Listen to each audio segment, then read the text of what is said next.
Welcome to SOS Media, your number one source of the latest news, opinions, and in-depth investigations that dig deeper into today's developing stories around the globe.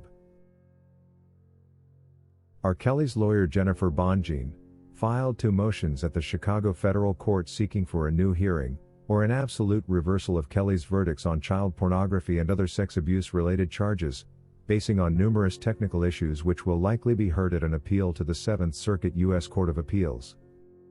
Bonjean insists that the prosecution up to now has not been able to substantiate that the ill-famed video recordings of R. Kelly allegedly molesting his goddaughter, who throughout the trial was referred to as Jane, was made for use in any child pornography schemes.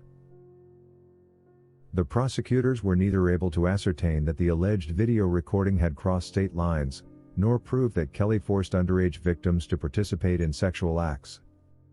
The bottom line, on which Bonjean hinges for the second motion, is the fact that the government's first witness at the trial, Dr. Darrell Turner, made a lot of false statements.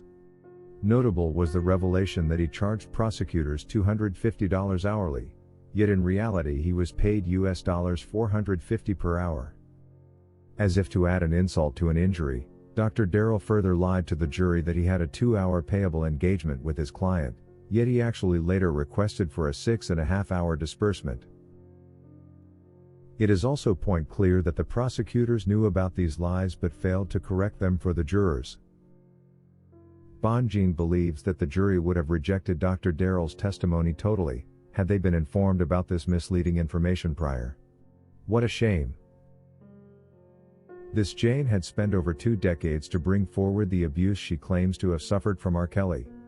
She had remarkably refused to cooperate during the infamous acquittal of R. Kelly on similar charges, based on a single video allegedly abusing her in a hot tub room at his former home along West George Street in Cook County.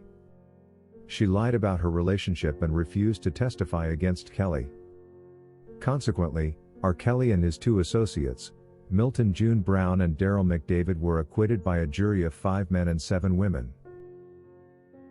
The same jury also acquitted Kelly and his 2 former associates, Darrell McDavid and Milton June Brown, of conspiring to receive the footage that was shown in court.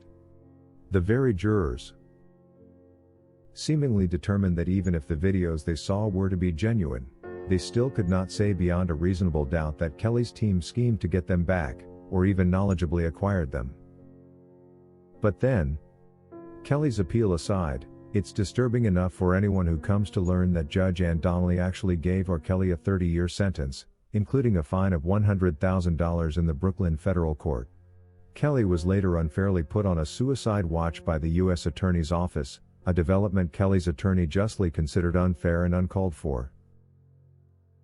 As we wait for more developments concerning R. Kelly's legal issues, however, one can only wish R. Kelly is fairly judged through a transparent, legal appeal process.